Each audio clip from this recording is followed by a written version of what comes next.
Just how do you add detail in a story? This is something that a lot of children seem to struggle with. And part of the reason is because many children just don't read as much as they would have a generation ago. And the resulting impact of that is that the vocabulary of many children tends to be quite limited, and some children struggle to come up with ideas, and some children rush their writing, so they literally just write down the bare bones of the story. Others give a little bit of detail but don't really know how to emphasize the descriptive element of their writing. I've got some tricks up my sleeve that I'm going to share with you today.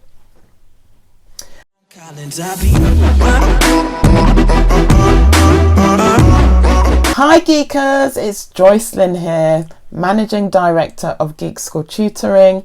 If you are new to this channel, welcome on board.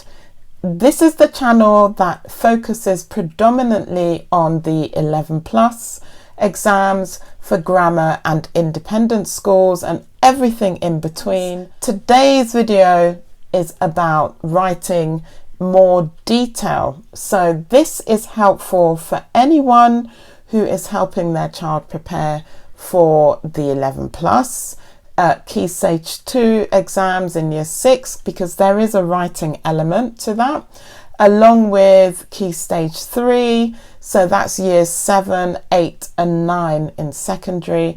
And to be honest, some of this information will be very helpful for English language GCSE as well. So, some of you may have heard of the phrase show, don't tell. You need to show the reader, the examiner, your teacher, whomever's marking your work, what is going on. And in showing it to them, they should be able to close their eyes and recreate in their mind's eye a picture, almost like rolling back a movie of what you're describing.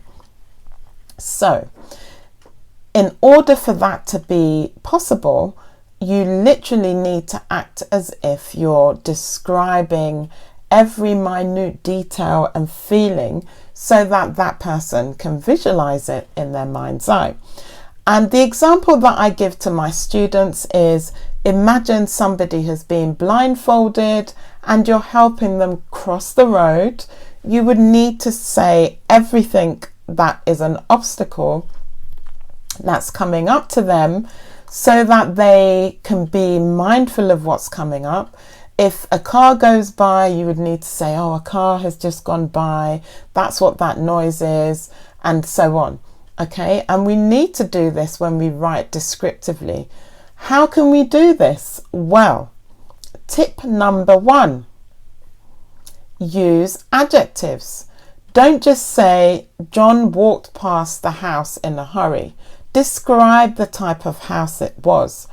The blue-doored house at the end of the road, for example. Or the blue-doored house with the black thatched roof. That gives even more details. And already your reader can start to see what it is that you are describing in their mind's eye. Tip number 2, use adverbs. When we use adverbs, it helps the reader know how something is being done. Sarah ate her lunch greedily. The word greedily is the adverb, and it shows us that, you know, she probably wasn't taking all that much care as she ate, gobbling everything up. Now, if we add more detail to that, instead of just writing Sarah ate her lunch greedily, we could write something like Sarah rushed through her plate of spaghetti bolognese. She ate so speedily that splatters of the bolognese sauce were spreading across the table within an inch of Edith, who sat disgusted in front of her. Do you see how much more detail that is? So instead of just writing greedily, we have added even more detail, and we can see in our mind's eye the picture of a girl who is eating spaghetti bolognese and eating it frantically by the sounds of it, and in doing so it is causing the sauce to splatter on the table. We can visualize that. We can also visualize Edith, who's sitting opposite her, looking completely disgusted at the splatters. We can definitely visualize that. And what that does is it makes your story come alive, and your reader is able to visualize exactly what's going on, and it makes it a much more interesting read. If you make the description far too simplified, we don't have enough visual cues, mental cues, visual cues to go by to recreate what's going on. And to be honest, it makes it quite a boring read as well, and I mean that with the greatest of respect. It does make it quite a boring read.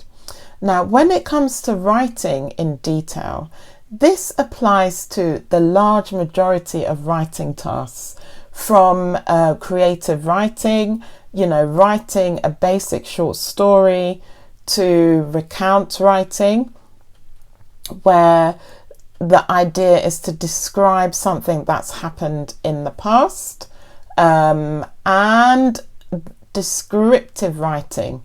The clue is in the word descriptive.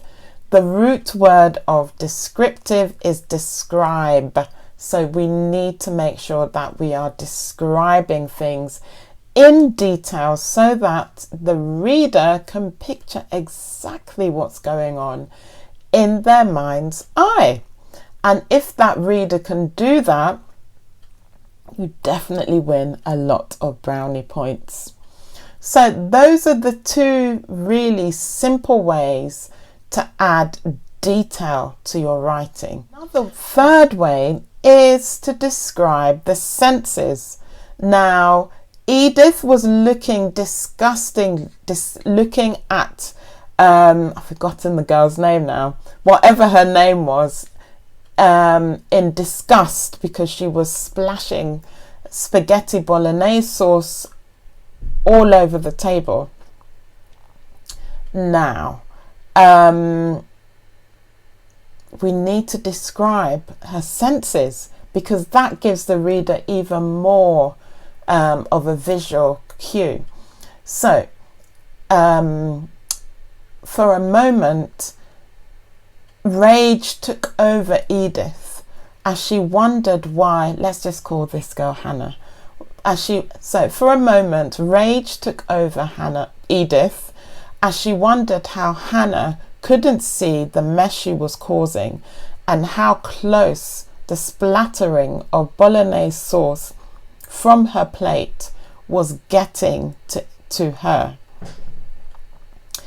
Edith could feel her blood boil, and she had to use great restraint not to tell Hannah to stop eating like an uncontrollable pig.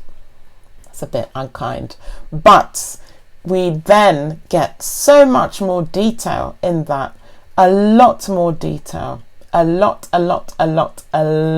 more detail, and it makes it a more interesting read. Your reader also has the ability then to visualize what's going on, and it's just a whole lot more enjoyable. So those are the three ways that you can expand on your writing for the 11 plus, the SAT writing task, any Key Stage 3, writing tasks along with the GCSE writing tasks in the English language paper. So I hope that's been helpful, guys. Please leave any comments and tips and tricks that you use. I know that a lot of our subscribers help each other out. Do you know, I absolutely love that, seeing all your comments and seeing other people helping others out, sharing their experiences and so on. It's just amazing to me. So please keep doing it, do more of it, and I hope this has been helpful. See you on the next video. Bye.